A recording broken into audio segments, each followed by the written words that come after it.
You can be the fun chair. All right, time at the tone. Yeah, we hear it. Okay. Time at the tone is 5:15. I would like to call the Economic Development Committee meeting for Tuesday, June 6, 2023 to order. We do have a quorum present. Before we address item number one, I'd like to invite Director Brodick up to speak for a second. Thank you. I just wanted to introduce, so I have the honor and privilege of teaching a class at UWSP in their MBA program this summer, Business 780, which is the Wisconsin Leadership Seminar, and these are some of my students. So we have, gosh, I'm going to guess like 35-ish students here with us today. We've got a couple zooming in as well. So I just wanted to kind of introduce you guys to them. They are here to observe the meeting today, learn a little bit about how government works and all the background workings that affect all of our lives. So looking forward to having them learn a lot through this. Thanks. Thank you, Director Brodick. So before we go to item one, I also wanted to let you know that we are pulling items number 7 and 8 from the agenda today. We will be addressing them in a joint meeting next week with Finance. So going on before I go to item number one, I do have 2 citizens that have registered for public comment. So I will invite Mr. Wright to the podium, please, and just 3 minutes-ish. Sure. Thank you, Madam Chair, members of the committee. Sean Wright, 911 McIndoe Street in Wausau. Before you tonight, my role as Executive Director of the Grand Theater in downtown Wausau. First of all, let me say we support economic development 100% at the Grand. We've been in front of you multiple times supporting other projects in our downtown and throughout our community. We're proud to generate almost $7 million a year in economic development for our community and to be one of the top-ranked theaters in the world. All that said, this proposed venue that is in front of you tonight, this is not the right time for a project like this one, certainly not with public support, for a number of reasons. First of all, the touring industry is in a substantial upheaval as companies like AEG and Live Nation, for-profit companies, take more and more of the talent and of the venues. It's getting harder and harder, frankly almost impossible at times, to get artists and shows to play tertiary markets like ours and like ours across the country from speaking to colleagues, regardless of the venue or the offer, because Live Nation and AEG funnels them to major markets where they control the venue. Simply put, I know the developers are saying they can get these artists here. They can't. These artists are not going to skip Milwaukee, Madison, Chicago, Minneapolis, St. Paul, and they're not going to just add Wausau along the way, contrary to what you hear. Even if they get the artist, their projection of 250,000 tickets sold, which is in their prospectus, is simply outrageous. Did you know only 10 clubs in the entire world sold over 100,000 tickets last year, and only 2 sold over 200,000? It would make them the second best-selling venue in the world. I thought we were doing pretty good at the Grand in 110th place. By comparison, the Sylvie that they like to reference in Madison, with a population of 700,000 in their DMA, sold 125,000 in tickets for $5 million. They would project almost $11 million in sales. It's just simply unfathomable. Even if they get the shows, but they won't, and sell the tickets that they can't. Labor is a huge challenge, particularly skilled labor. We always are having to draw skilled labor from Green Bay, the Fox Cities, and Madison to meet show calls. They would have to do the same. Even if they can do all of these things, get the shows, sell the tickets, get the labor, the nets that shows are getting that are going back to venues are smaller and smaller. That's why Live Nation wants to control everything top to bottom. They won't be able to make the money that they need to sustain operations, and the city's investment will have gone down the drain. Listen, we say this because we face a lot of these same challenges, and that is a internationally ranked historic venue that has anchored our downtown for almost 100 years. Any dollar that they would take with this new development would simply be out of the pockets of the Grand. That's not a value add, regardless of what they say. And no matter what the proposal or the press release says, there are currently not enough dollars or population in this market to support 2 major concert venues, and we do have 1 major concert venue already. Few markets our size can support 1. Let me be clear. At the current time, the only way they would be successful is at a substantial negative impact to the Grand. To do that with city money would be potentially catastrophic and a gamble not worth taking. There are thousands of historic theaters around the country, many of them darkened, others struggling in markets like Green Bay, where the Meyer Theater has been hurt by the for-profit Epic Events Center, or Madison, where the historic Barrymore, has been hurt by the for-profit Live Nation Sylvie. It would be horrible to have something happen to the Grand because this pipe dream of a venue is supported. And I think it still is very much a major concert venue, regardless of what is said. And if you don't think that's the case, ask the people currently lined up, ready to buy tickets to our brand new season. They don't think the venue's old and tired, no matter what the developer has said. Thank you. Thank you, Mr. Wright. Mr. Neal, can you come up and address us, please? Welcome. Thank you, Madam Chair. It's nice to be back. Tom Neal, 916 Hamilton Street, former council member myself, former member of the ED committee for years. You know me, this kind of idea is something that would always seem really great to me, and I would love to have something like that around. But looking at the proposal and considering the sustainability potential of such an endeavor, I just had to look. Even for somebody like me, I had to look at it and go, wow, that's a tough one. That's a tough sell for me. Looking at the ask from the city and other things, I noticed on the agenda that the action item is to vote on, going to negotiations on this to start that process. And I'm like, even going into that without some sort of really detailed feasibility study up front would just kind of like bog you down. So I'd really like to, an idea of how could this really actually work? And is this the only option? Are there other options in town, smaller places, maybe to have an alternate or alternative sort of venue that's, not so overwhelming, maybe more doable, and working within some of the resources we have on hand, and less maybe even ask from the city. So that's where I'm at. It is a process. I'm not saying don't do it. It's not up to me or anything, but I would really look at it with a fine-tooth comb. Thank you. Thank you, Mr. Neal. I think that concludes public comment that was pre-registered, so we'll move on to item number 1, which is approval of the minutes from the May 2nd, 2023 meeting. Do I have a motion to approve? Motion by Alder Rasmussen. Is there a second? Alder Killian is second. Any additions or corrections? All right. All those in favor of approval of the minutes, say aye. Aye. Aye. Opposed? Okay, none opposed. Those have been approved. Moving on to item number 2, JEM presentation on the river. I'd like to toss this over to Mr. Furfick, please. Thank you, Madam Chair. Next on the agenda, we'll have a presentation from VY Properties on the river concert venue. We've got a presentation that they have provided us, and I invite them up to the podium at this time.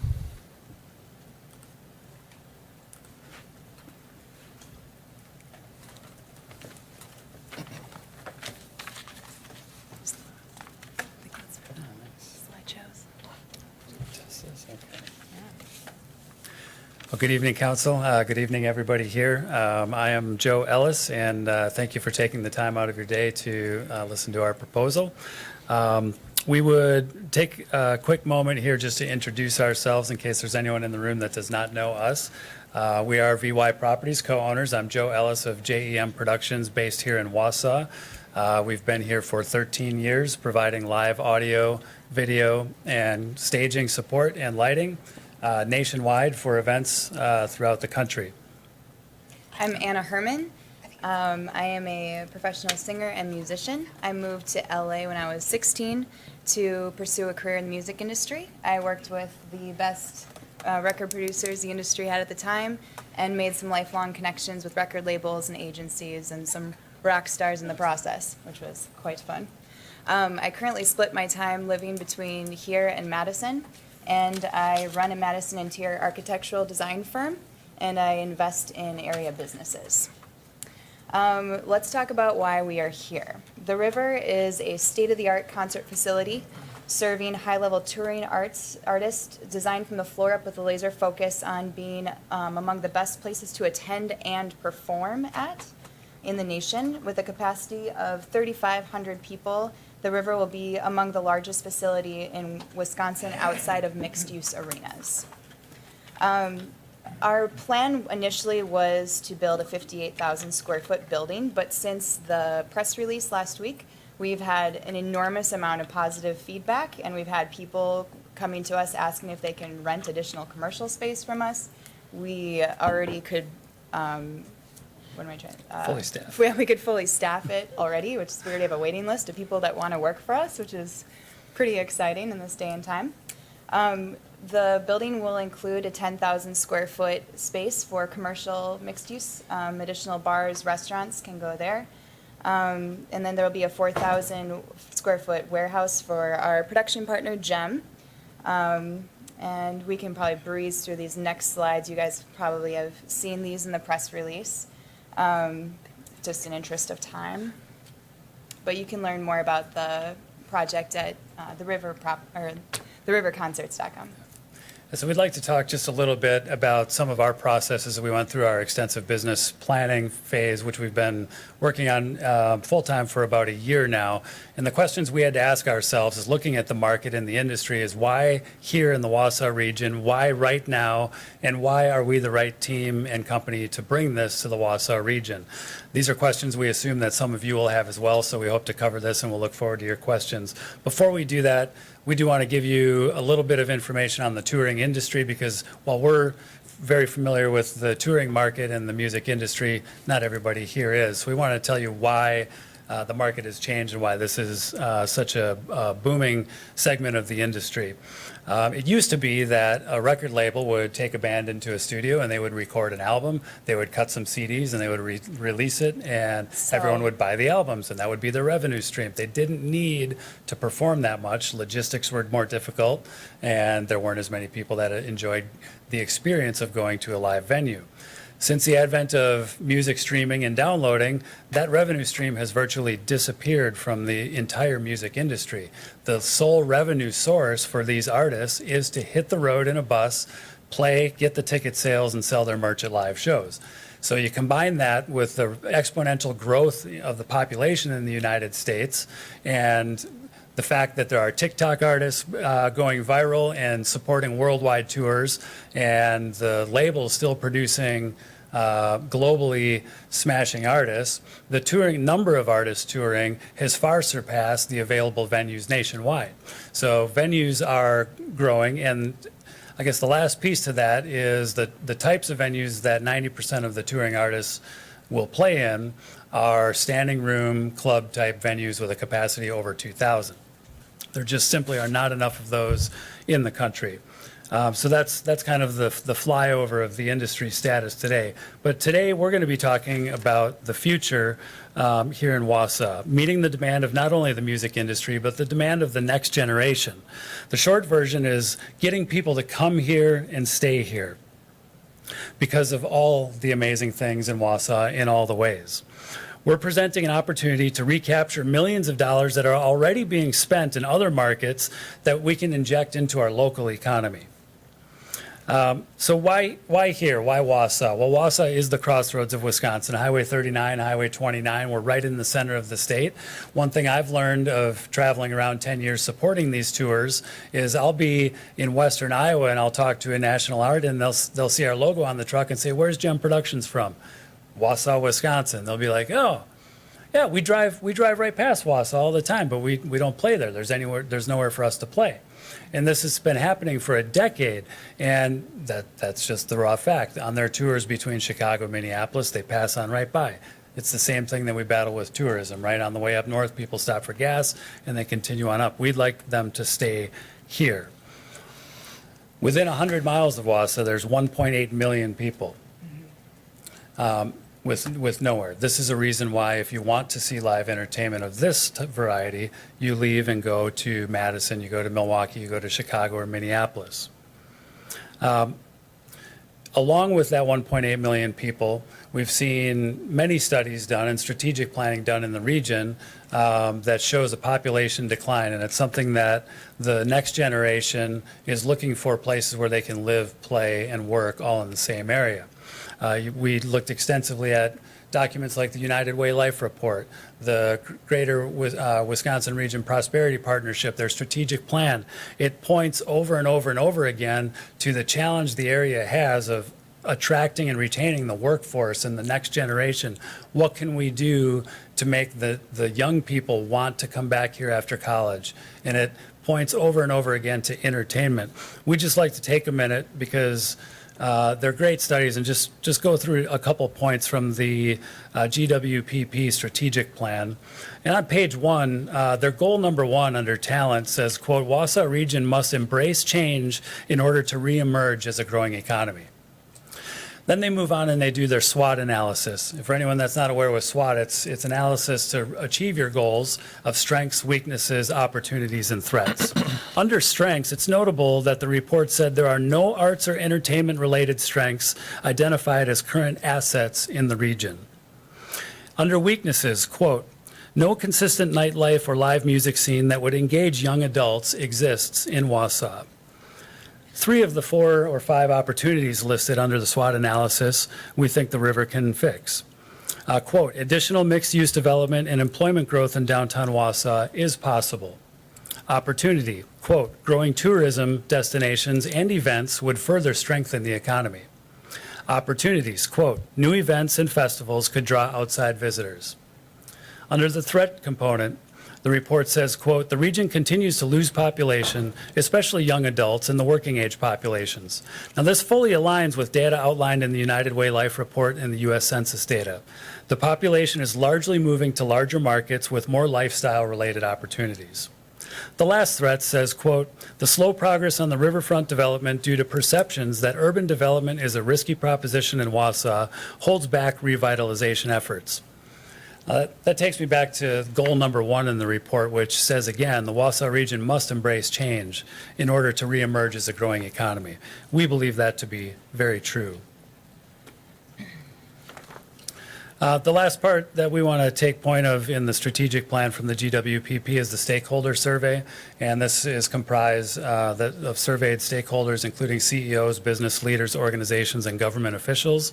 And that says, quote, fragmentation and division were viewed by many respondents as the status quo, but regional collaboration was often cited as a preferred path for economic development. Again, goal number 1. And it's important we say that because from day 1, it's been very important to Ann and I that we are a value add in every way possible to the region. And that's why we're not coming to the city and saying this needs to be in this location, this needs to have this component or this component. We've been meeting with stakeholders for 12 months now to get their opinions, and we would very much like to be partners with the city to make sure that this venue, which will be an economic boon, goes in the right place at the right time to make sure that it's a windfall and meet its full potential for everybody. So what does this really mean for the Wausau region? This project, we believe, is the catalyst that we've been needing. It's an economic boost to area restaurants, bars, hotels, gas stations, and an overall increase in tourism. For example, the river will provide nightly entertainment for the over 50,000 unique visitors to Granite Peak during the winter, making an already incredibly popular destination even more attractive for people to come and visit during the winter season. The river will place Wausau on the map as a must-stop destination among some of the nation's top touring artists and begin to establish the area as a small town with all the amenities of the big city. Very good. When we put together our performa, we wanted to make sure this worked for us as well as Wausau. We wanted to base our numbers on conservative projections so that we could underpromise and overdeliver. After consulting with the Wausau's Visitors Bureau and the Wisconsin Department of Tourism, we analyzed the average spending behavior for this type of venue and made conservative estimates. So what we're saying is when we look at these numbers, we are considering this to be our worst case scenario. The good news is the numbers are still really great for us and Wausau. We're expecting a minimum of 250,000 show attendees, a minimum of $53 million in direct and related spending, and a minimum of $176,000 in hotel room tax annually. And in addition to all of that, based on our anticipated build cost, we will pay the city $7 million in property taxes over the next 20 years. We've also committed to donate 5% of our proceeds annually to local charities. Speaking of build cost, and this project, our anticipated project cost is $18 million, Based on discussions we've had with the city and reviewing common practice on other area projects, we are requesting a partnership investment from the city of 20% of the assessed value, which equates to $2.6 million. We anticipate the bulk of that being in the form of reverse TIF. For those of you that don't know what reverse TIF is, it is funding in the form of property tax credits rather than cash up front. We would like to purchase the land for $50,000 and ask for public parking. We know that parking is needed for other things in the surrounding area, and we will work with you and other stakeholders to find the best solution for everyone involved. That concludes our brief presentation, and we anticipate some questions or comments, which we are looking forward to as we move forward. We just want to be very clear about a couple things before we wrap up today. Number one, this project is about the future of Wausau and the future of our economy. We believe it's a solution that's clearly needed to help solve the population decline of our next generation, among other issues defined in the regional strategic plans and studies. Second, this venue of size and format is one that currently does not exist in the region, and it fills the ever-increasing industry demand. Finally, these dollars are already being spent. These $53 million that we will bring to the economy annually are already being spent. They're just not being spent in Wausau. We'd like to see those dollars and those people stay in this area and give our economy the much-needed boost. Thank you for your time. All right, thank you very much for that presentation. I guess before I open it up for the committee to ask a question, I just had a question myself. You were mentioning a 20% ask, majority of that being in reverse TID. But then when I look at the inclusion of it was sort of like a table that had the sources of funding and that kind of thing on it. I don't see the city participation in that portion. Just because we weren't sure how that was going to land yet. Okay. Yeah. So we get into negotiations. okay, so the investor sponsorships and personal that sort of made up that $5 million, which would have gotten you to the program or the project costs, right? Okay, so ideally, you're sort of projecting it that it could be done without city ask, then? I think that chart was reflecting that we are bringing $5 million of the total project cost to the table, and of the balance, it would be covered by the financing, and then the reverse TID would pay back. The city contribution would come on the back end. Okay, so there's not upfront? We will be asking for a negotiated smaller amount of that 2.6 up front to be negotiated with all the moving parts with parking and the land. We've said this from day one that we think there's a pie of value to a project like this for all the parties involved. It really is not important to Anna and I what that is made up of. It needs to work for everybody. We understand that there's a lot of budgets, a lot of money coming in and flowing through the year. We will work with the city to make sure it makes sense to all the stakeholders, and that's why that looks a little bit vague, because we think once we sit down and start digging in, we can find a solution to make this happen in a way that makes sense for everybody. And so the public parking ask or request would be outside of the initial 20% that you're requesting? Yes. That is correct. Particularly in this area, we know that there are parking concerns, and with the growth, and we're not sure what the overall plan is for that area. So that's another one of those things that I think we can solve together. Knowing how many different uses this parking would be utilized for, it makes sense for us to be opening that up to public parking rather than it be private use of land that's not available for all the other needs. Around the corner. Yeah. And I guess just one last question I had. Actually, I'll open it up. I sort of, it went out. So Alder Rasmussen. Thank you. Just a few things. I think if we are cognizant of the public comments that were made tonight, I think this is something that we need to be cautious with. I think there's nothing wrong with being excited about it, but I also think that this particular project may have a different feel and a different draw and a different target market than the venues that we have today. I do believe that all of them can coexist and succeed together.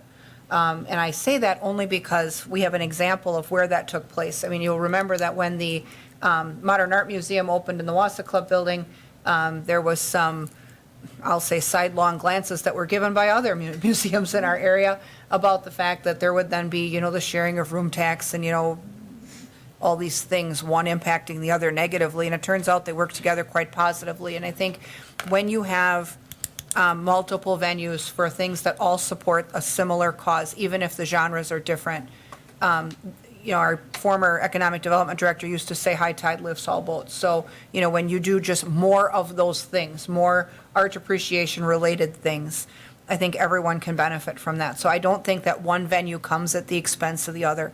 I do think, though, that we have to be thoughtful about the location, because we already, you outlined, we already have parking problems down there for Athletic Park. It's in the middle of a neighborhood, and it's in a confined space. And so, and the other thing that in terms of urban design and urban planning, the last thing we want to see on that land, which is a limited commodity, is a ton of surface parking lots. So that parking solution, chances are, is going to be vertical, not horizontal. And so that stuff to build is super expensive. It's expensive to build and it's expensive to maintain. So our in-kind contribution here, if it involves public parking, is no small price tag whatsoever. That's something we have to really think through. I think when I look at at least the initial rendering, I think the design aesthetics on the exterior need some work. We're looking under our new urban design standards for a heightened level of visual appeal on the outside as well as the inside. It can't just look like a box. It has to have something that's visually appealing, and it really, stuff down there is kind of designed with basically two fronts as well. It's visible from the Bridge Street Bridge. You have to think about like what this looks like from height. And, when we had some of the first projects that started south of Bridge Street, that was a serious concern for us. And, in some cases, I think those goals were lost on at least one project. So I think we have to be careful. My question, though, is on the timeline. So when would you be looking to start, finish, and open? Yeah, so everybody that we have on our team has told us that once we acquire the land, and if it's city land, then once we have a green light to start pushing dirt, we would be ready to do that as soon as this fall, before the snow flies, and we would be ready to open just post-Labor Day, fall of '24. Okay, to me, that seems fast. Just a follow-up, I think that, I don't think there's anything wrong with our staff team entering into some negotiations about this. It's not development agreement construction yet, though. I think it's conceptual discussions. Like, are there other sites where this may also work, where the parking is more optimal? When I think of sites, when I just think of the river corridor, sooner or later, something's going to happen with East Bay. That already has a massive parking area that could be stacked upon. Is this the only site, and is this a speedy timeline, the right timeline? Because we look at other developments along the river, residential ones that are coming, most of those aren't opening till 2025 or 2027. So, I don't think we need to be in a rush to get open yet on that site. So I think some well-placed conceptual discussions, I think, between our development team and the developer would be beneficial, because I think we need to know a little more. We also need to know a little bit more about the pro forma, where, where are those, how reliable of a number is 250,000 tickets? Especially based on the comments that we heard from the director at the Grand with the struggles they've had with not only booking talent, but, securing touring acts to a venue this size. Is that going to happen? And, I think we need to be very, very conservative on ticket estimates if the climate is what they say. They're doing it every day now, and so, I think that we need a secondary look at that. So, that's just my thoughts up front. Is, it's a lot of public money. $2.6 million is a lot of public money, and we have to be sure of that investment and the numbers that are presented with it. So, it's not like it's a non-starter. I'm interested in the concept, and I think that if there's a different appeal in a different target market, people are always looking for things to do when they're not working. And if we want to attract a population that appreciates that type of venue and that type of artistry, then, we need places for people to do it in. But when and at what cost and where? And I think those are the discussions that I'd like to see our development team go back and have with the developer, and make sure that we have really reliable numbers and some details hammered out before we even get to what would become now at some point a closed session discussion and, an option to either move forward or not. I think we're too soon for that, but I would like to know more. Thank you, Alder Rasmussen. I guess my other question would be, have you submitted a TID application yet to the city? We have not. Okay. We've talked about that with staff, and I think that was the next step as we move forward. Okay, Yep. because I think the form itself tells a lot more about financing and what would be needed.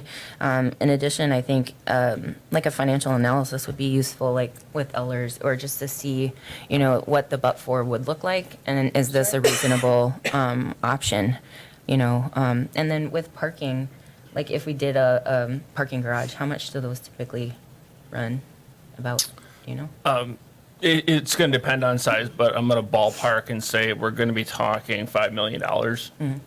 Yeah. And then infrastructure-wise down there, just the capacity of the traffic and all that for the city side of it, would it be pretty intense? Yeah, at this point, we've really delayed doing a whole lot of planning in terms of the road network in that area. Just as we're starting to build north with Wausau Chemical and the meter shop currently there, something's going to need to happen where we're going to need to make some serious capacity improvements on that roadway.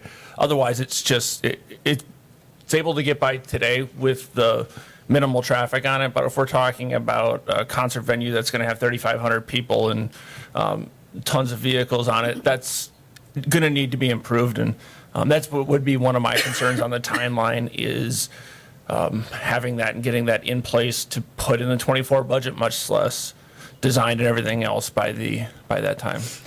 And so, Alder Lukens. So I agree with Alder Rasmussen on a number of the points that you brought up. And also I like Mr. Neal's comment in his public comment about a feasibility study. I'm all for development, economic development, and another venue, so that's really exciting. I think one of my concerns is the ask from the city. I realize it would be in the form of a reverse TID, but what keeps coming back to me, or what's been running through my head, is we have heard and heard and heard and heard about the need for affordable housing. And I realize we need economic development in other ways in addition, okay? But still, housing is such a need here that I guess, in the ask from the city, that would be one of my concerns. And I understand it's in the form of a reverse TID, but I guess there are just a lot of questions that I would want answered to first. Thank you. Thank you, Alder Lukens. Alder Keeling. Thank you, Madam Chair, and thank you for the information. I think, like Alder Rasmussen, I think it would be helpful to see a little more information behind some of the projections, kind of the stake behind the sizzle, so to speak. So I think that would be useful. And, should those hold up, and I've never seen it done in the city of Wausau, but those look like fantastic numbers, and I'd be interested in seeing kind of a performance-based element with the city, something along the lines of a revenue share on the table for negotiation. Wausau's never really done that, and I'm not sure why. And on the reverse TIF front, that's the city's gone that way a lot. It kind of reduces exposure on the front end, and it really, right now, probably wouldn't have the capacity to borrow at those levels on the front end anyway. But it is still a massive commitment of future city revenue. So it's something I think that still needs to be considered. And then lastly, what Mr. Wright said, I think that probably does play some component in consideration. I'd like to hear more about how these are more mutually exclusive and there's not kind of cannibalizing of current local businesses, because we heard that a rising tide could lift all ships, but if that tide is comprised of government subsidies, then that's not always the case, and that can create winners and losers with taxpayer money. So that would be something, and it has been a concern in the past in Wausau, that the government was essentially subsidizing a new competition for established businesses with taxpayer monies. But I suppose if there's not the degree of overlap where it creates that type of concern, I'd be eager to hear that. So thank you for the initial information. Thank you, Alder Killian, Alder Lukens. Thank you. One other thing that I forgot to mention, you had mentioned from the profits would be contributions to charities. Could you Yes. speak a little bit more on that? Charity is something that's really has always been important to me, and based on our pro forma, this business will be profitable, and I want to give back to the community as much as possible and make that difference for local people and charities. So it'll be an annual 5% donation. Okay, Yeah. and thank you for that. And I guess with that, that's something I wondered, you talked about shared revenue, or is there something else?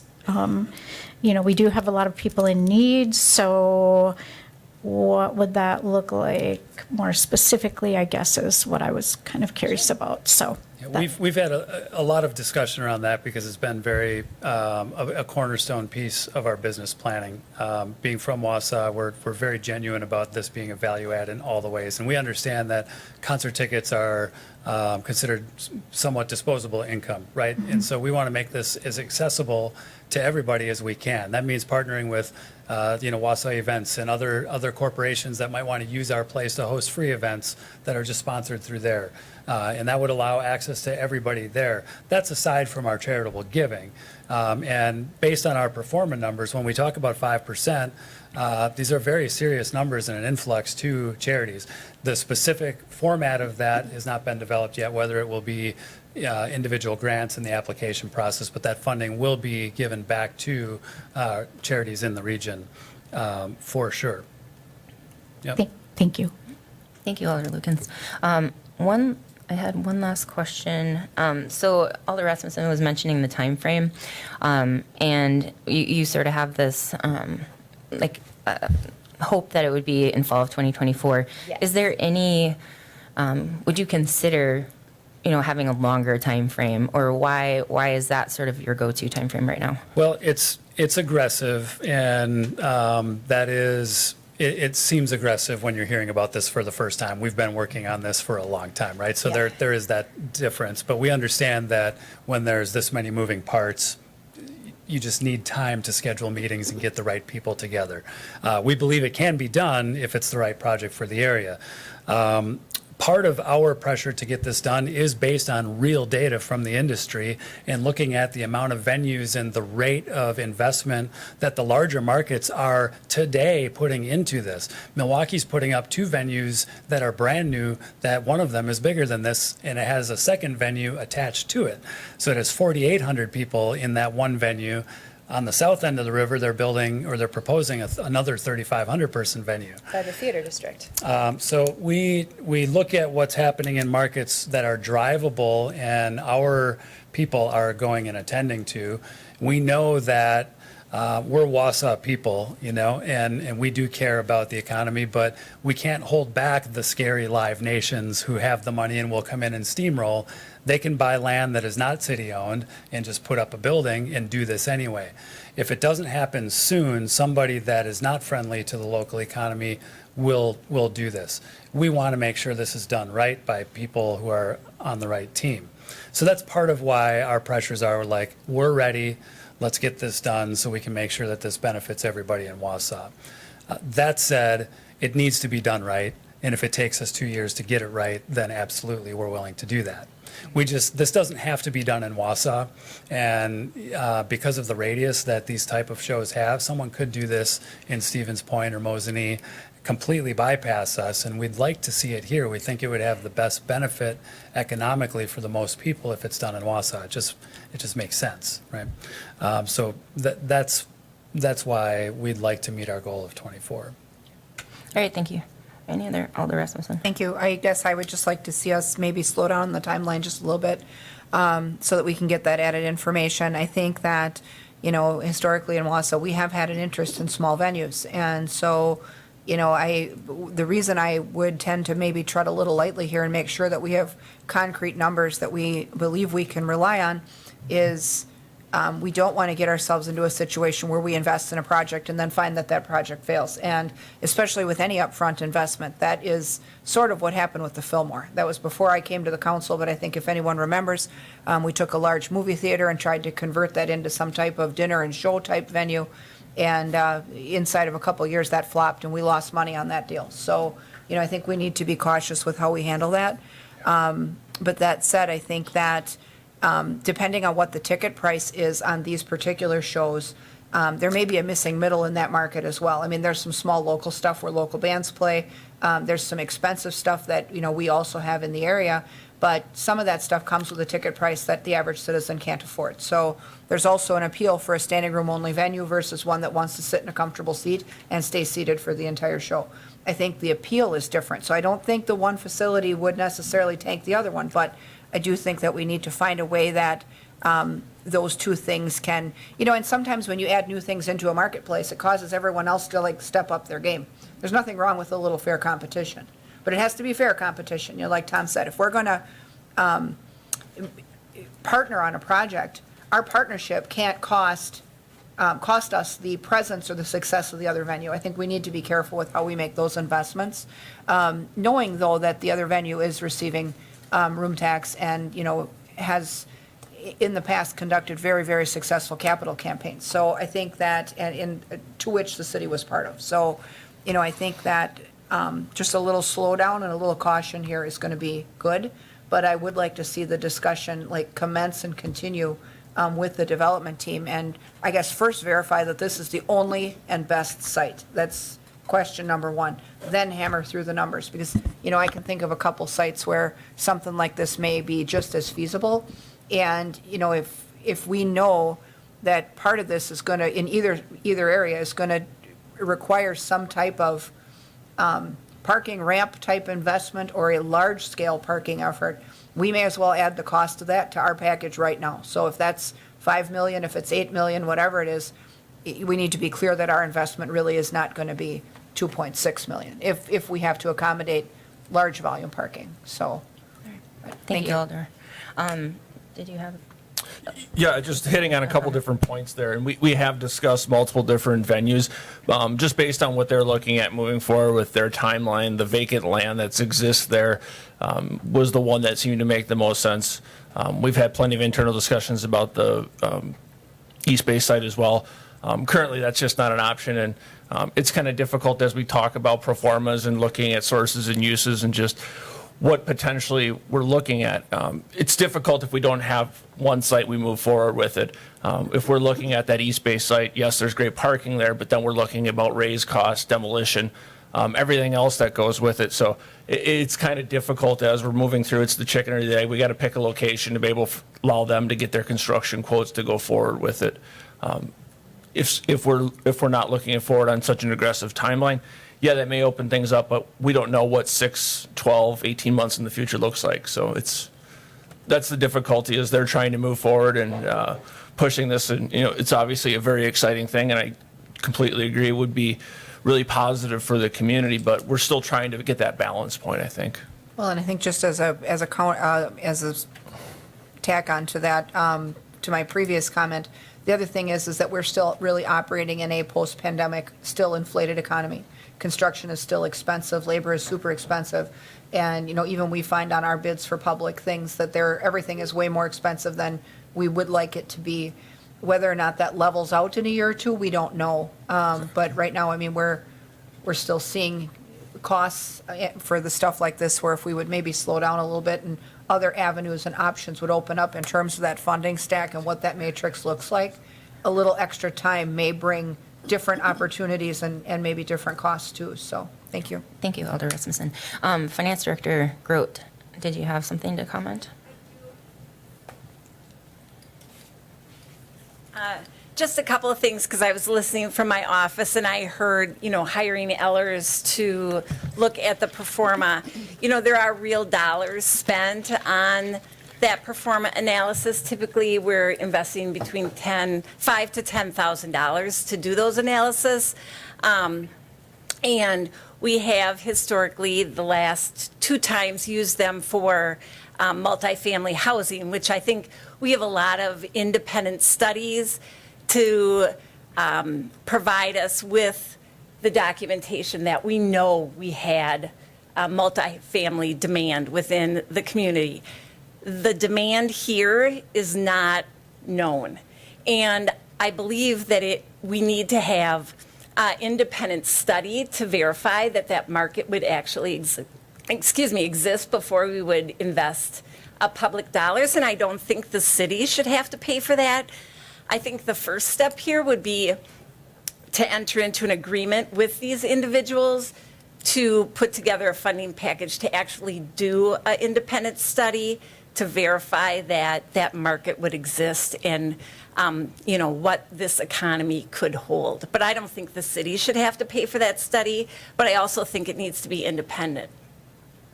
So that's what I would offer as the next step, rather than negotiations, would be negotiating who's going to pay for an independent study to verify that the market exists, because it is a big risk. Thank you. So any additional questions from the committee?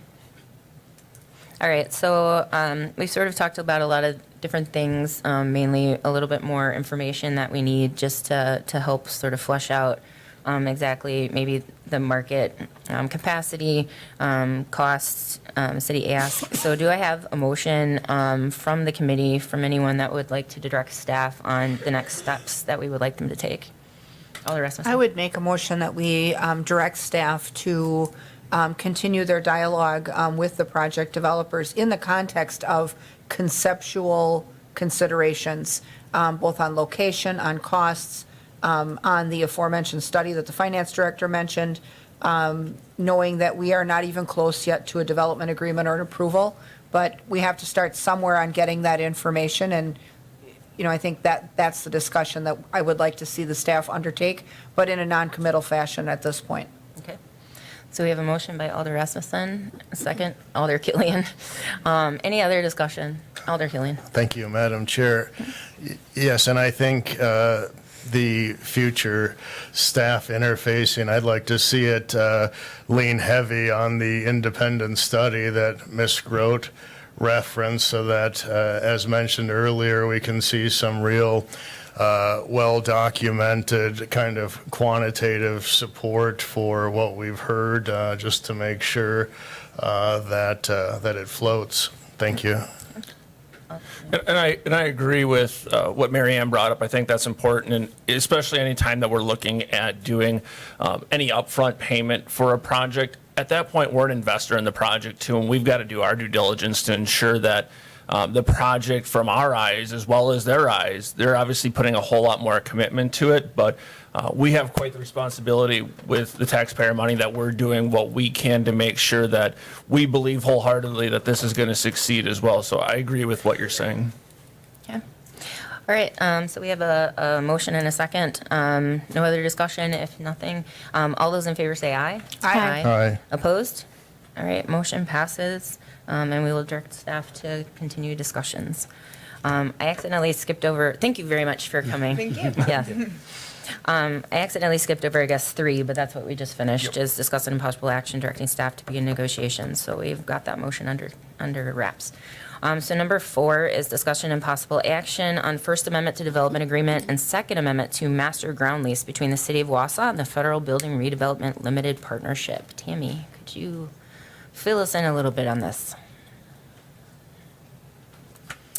Thank you. This item actually started in finance last month, and that's why the memo in your packet is addressed to the Finance Committee members. It's just a copy of what they received. Metro Plains came to us a while back, several months ago, because their project on the Federal Lofts building, that they own the building, but the city owns the land. And they are having some repair work that needs to be done, some exterior brickwork that happened sooner than they were hoping for, and that their reserve funds weren't able to bank up as much as that they were hoping for. So they were struggling with how to make these repairs, and because the city owns the land and the developer doesn't, they cannot take out a conventional loan. So they're having issues. They asked us to take over if we would buy it from them, and we said, thanks, but no thanks. So the other item was, can we help finance? So we took this item to the finance department or committee, and with a couple of different options. And you will see that with the total cost, it's about $190,000. The owner has almost $70,000 of their own funds for the reserve, and they're asking about $121,000. There's a couple of different pots, if you want to call it, that we could lend this amount with. One being the TIF funds, because they're in a TIF district and they originally received some funds from that district. Or we have some funds through community development, which we could assist with. Finance committee at that point thought that the TIF funds would be the better thing so that we could utilize our funds if need be in areas that are not TIF related, because our funds aren't specified in a specific area. The loan, it would be a loan, 2% interest. We asked that the loan be paid back in 8 years because that's how much longer the district has left in it. The caveat, if you want to call it, or what Metro Plains was asking, is that unfortunately they would not be able to afford both that loan payment and the lease payment that they've been making. So we've negotiated that when they make their payments, they would take the payment, how do I want to say this? Whatever that payment will be, take a look at what the lease payment was going to be. So in this case, the lease payment for this year would be $17,000. If they make the payments as agreed, it'd be $16,500. The difference between the two, Metro Plains would also pay to keep that lease payment complete. Did I explain myself very well? It was in your packet under option 1, that's how it would work. And that's how we wrote up the amendment to the development agreement and the lease. So I remember discussing this in finance, and we did choose option 1 as being the better of the two. Alder Rasmussen, if you could. I guess just to recap a bit. clarify, the way this reads to me is that the loan payment would be subtracted from the lease, and they would then pay the difference. Correct. So this essentially lends them the money on an 8-year loan term to make the repairs that need to be made, and then essentially reduces their lease payment in this example to $461. Correct. During the life of said loan. So they're essentially getting a lease payment waiver Correct. almost entirely, but they are making necessary repairs to the building, Correct. which, that's a concern. And I think part of the trouble is we couldn't sell the land there. And so Correct. The fact that there is no other option other than land lease for this, we have limited tools. So, I think reducing the land lease, obviously assuming that this project continues in perpetuity, if the building isn't going away, assuming the occupancy stays, I guess that's something we would have to see if we're willing to essentially waive off 8 years' worth of lease payment. The other thing, in the lease agreement, that lease payment actually increases, I believe, 2% on an annual basis. So this year's $17,000, next year would be whatever that 2% is. So their payment back to us would also increase. So it increased by 2% a year. Correct. Okay. And, So- another point to make, this is affordable housing, correct? It is, Yeah. and they're a great partner. I mean, they've done several projects with us. We have an issue with them, they respond instantly, so, I don't know what other choice we really have. Going back to where I started, when I think about this project, the city came to own and sat on the federal building for a long time, under which time they incurred the maintenance and the costs of a building that just sits, whether it's things like boilers and roofs and windows and whatever. There was a lot of carrying costs on holding that building with nothing happening in it. And so this is actually better than that. I mean, I think we need to create an environment where the effort continues to succeed. I guess I'll make a motion then that we approve option 1 as recommended by the Finance Committee. Is there a second? Alder Lukens seconded. I guess one other comment I wanted to make, because this, even though, so the city owns it, they can't sell the property due to a lot of The different reasons, historic right? value, The historic value. the federal historic. And it can't really be absorbed. Can it be absorbed by any of our, like CDA or? That was another request, but the Community Development Authority cannot do that because of the number of public housing units they can have. For them to absorb this would put them over that maximum amount. So this is the best way to keep that as an affordable housing option for us down there. Correct. And we've looked at how many different options of how could we make this work, and I think the easiest for us to digest was to help with the loan. And if they're a good partner. They are a good partner. I do have to add that this item will need to go back to finance again, just before the budget modification for that TID. Okay. So you'll see it again. All right. Any other questions or comments? Alder Killian? Thank you, Madam Chair. So this project initially and throughout has been subsidized at some level, correct? Not by the city per se, but were there initially low income? It was a low-income tax credit, correct. Okay, so it received government subsidies. And how long now has this been in operation? Good question. We did this in 2011.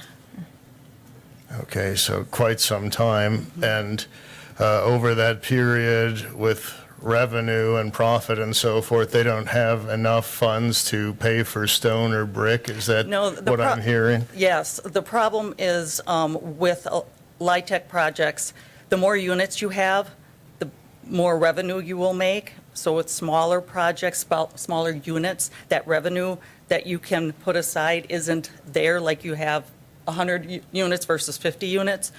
So they have not been able to build up the reserve as fast as they would be on a larger project. Oh, I guess I understand the scale of revenue, but I don't understand the complete absence of it in terms of where it's going, and kind of such an absence that it can't pay for this type of maintenance, and I find that lamentable since there's been government money throughout. Is there another option that wasn't listed where on the back end we extend the term of payment, not to forgive this, but to tack it onto the back end, so even if they can't pay it now, they will pay it? Because often these things were not intended to be forgivable loans, which is essentially a grant, and to some degree that's what this is if you're just writing off a large portion of lease payments. So instead of, I guess, throwing tax dollars at them, why don't we tack it onto the back end? Is that financially and legally possible? I guess legally I would have to defer. It's a lease, so would they, I think anything is really possible. To the point of, how much reserves they are putting in 70,000 of their own funds, so we're not fitting the full, or doing the whole project. Can we go back and negotiate that? Sure.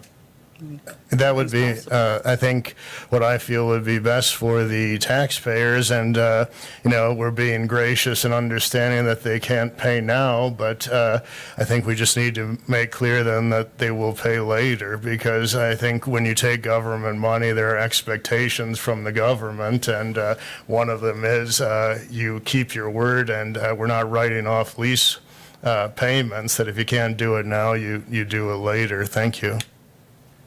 Okay, any other questions or comments? Alder Rasmussen. Thank you. So this particular project now, given that we started in 2011, what is the finite period that this project must remain low income? Is that on a 20-year window? I believe this one probably was 20, or do you know?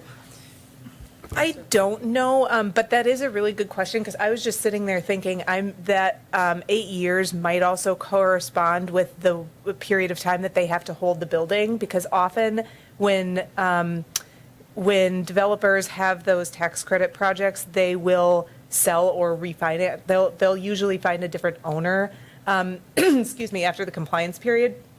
So there might be an issue with, we can go back, it might not be legally, or it might be legally possible to go back and renegotiate the time frame in which they're paying back, or like the payback period, but there might be a practical component that they're not required to hold the building after a certain period of time, so. That would be an important analysis. The other thing I would want to see happen is if we would waive off lease payments, the last thing I want to see happen is what's happening over at Wausau East Townhomes or at Wausau East, the old Wausau East, where now people's rent is going up, they're going to market rate units, they've then scored this forgiveness from us, and, if we're in year, 12 of 20? 8 years might be about all the time they have left to be a true low-income housing provider in the community, assuming even if they would retain the building, if they legally have the right to raise the rent, they're now a market rate landlord. So I would like to see this stay tied to the end of the TID life as well, where the 8 years came from. But I think if we're looking down the horizon at what would someday become market rate apartments, I think we have to be cognizant of that too. So maybe we need to know a little more. And to that point about the rent, I think that those, if I understand correctly, those apartments have to be capped at a certain amount of rent per percentage of rent of the tenants. So there would be a potentially, the pot of money that they would pay the city back with is presumably generated by rent income. And if they're capped on the amount of rent that they can receive, there might be an issue on that end as well. Sure. Maybe we need to know a little bit more. I'm going to withdraw my motion to approve for now. Could we hold this until our next meeting and get those answers? Yeah, I don't think that there's a, they were planning on starting work in September, I believe, August, September, something around there, maybe October. But if we come back to our July ED meeting, we should have, this should be in time, because their reduced repayment wouldn't start until the July 1, 2024 annual rent cycle. So Well, and we then would if you have need to some also time. get to council, you'd have time to do that for the July meeting, so. Well, and if we would discuss it in July, we could take it up in finance the next week and And it'd have to go suspend the directly. rules. Yes, correct. Just thinking out loud, is it possible that we do it next week if we're going to do a joint finance ED meeting? Would you That have enough works. time? Yeah. That could probably work too, because it shouldn't take us that long to Yeah. get answers to these questions. So That works. We would take that in finance for sure. all right, so we'll address this issue again next week. So there's no action to be taken right now. We'll just hold off on it until next week. Is that agreeable? Okay, so next item is number 5, discussion and possible action on possible sale of the 1408 Bissell Street. Tammy, you're on. That's me again. Yeah. This is a property that the city has owned longer than I've been working, which is a long time. So for over 40 years, and we specifically partnered with North Central Healthcare at that time to help house extremely handicapped male clients. And this has been going on pretty successfully for most of the last 40 years. There has been talk that, well, with what's going on with North Central, that they were going to be pulling out of Bissell Street like they did at Fulton Street and some other areas. So just to make a long story short, the memo is in your packet. The partnership is no longer working. So we have provided a 90-day vacate or lease end. If you want to say their lease really did expire last December, and because of not being able to contact over there, we haven't been able to renew it. So I think there's just we're taking this as it's time to dissolve our partnership and get this parcel back on the tax roll. So in your packet is also the appraisal that we received on it, just to let us know what is it worth, which came back a lot higher than I anticipated. So would this be would we hire a private real estate I'd like to agent? try it on our own first, see if we can save some money. If not, then we'd have to hire someone. Okay. We've been successful both ways. Okay. So it really depends on the market and how fast, what's happening out there. It is an unusual parcel. It's 8 bedrooms because it's being used as a group home. But it is also zoned as technically a single-family area, and that whole area is all residential. So we could go, depending on what kind of offer we receive, we can go either way. Okay. Alder Killian. Thank you, Madam Chair. So at this point, there is no particular buyer in mind or in line? Not at all. Okay, I'm always up for the notion of saving money, but I think that for the optics of kind of fairness and so forth, even I mean optics, not that there wouldn't be anyway, I just think it kind of inspires more confidence in the public if we could hire a professional and to put it into MLS just to make sure there's a kind of a very obvious opportunity for anyone in the public who desires to make an offer on it rather than the city just trying to sell it itself. So my preference would be to see it just go onto the market with a professional in MLS so that any offers that exist in the market would be possible. Thank you, Alder Killian. Any other questions, comments? Alder Rasmussen. I'll make a motion that we then direct staff to offer 1408 Bissell Street for sale and list it through a Realtor. Okay, is there a second? Alder Killian? Alder Killian's the second. Any other questions or discussion about this item? All right, all those in favor say aye. Aye. Opposed? Motion passes unanimously. Thank you, Tammy. All right, next up is number 6, discussion and possible action approving Second Amendment to planning option for Commonwealth Real Estate Acquisitions, LLC at 700 Grant Avenue. Randy, could you explain this to us a little? Yeah, absolutely. So last year in August, the city put out an RFP for low-income housing project at 700 Grand and the associated properties with that. We worked with Commonwealth Development from 3 other developers that proposed a 50-unit development on that site. They applied for low-income housing tax credits this cycle and unfortunately met the same fate as Westside Battery had previously. Westside Battery was funded in this cycle.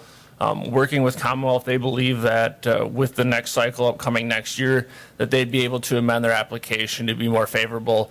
Also not putting out multiple applications for the city. They believe that they would like to continue moving forward with this project. They believe it's a viable project and are looking for an extension similar to what we did for Westside Battery previously. Take any questions? Awesome. I think, too, there are some infrastructure things we need to do as a city under that property, too, right? So delay wouldn't necessarily be horrible. Yeah, I mean, would have wished that this would have moved forward this year, but we do need to do some things with the 100-plus-year-old storm sewer and some other infrastructure that needs to be moved, so maybe it's a blessing. All right. Any questions for Randy about this? Alder Rasmussen? I'll move to approve an extension to the agreement, though. Okay. A second? Alder Lukens. All right. Any other questions, discussion? All right. All those in favor say aye. Aye. Opposed? Okay, motion passes unanimously. All right, we have pulled item number 7 and 8, so we're going to go on to number 9. Discussion and possible action approving the sale of tangible personal property and fixtures of Bull Falls Brewery LLC, located at 836 and 900 East Thomas Street and TID number 9 by auction. So, Attorney Jacobson.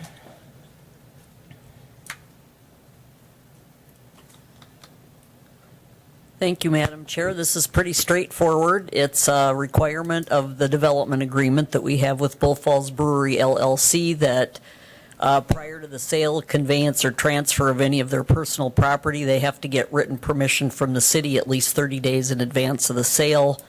to do that. And so they've made it clear on behalf of the letter, I think is in the packet from their attorney, that they're seeking written permission from the city to sell only the tangible personal property and assets of the brewery now at auction. And then sometime later, the real estate will be sold separately. Thank you. And I guess we do have a closed session item on this. If anyone on the committee has questions for Attorney Jacobson prior to closed session. We don't need to go to closed session if we don't need to.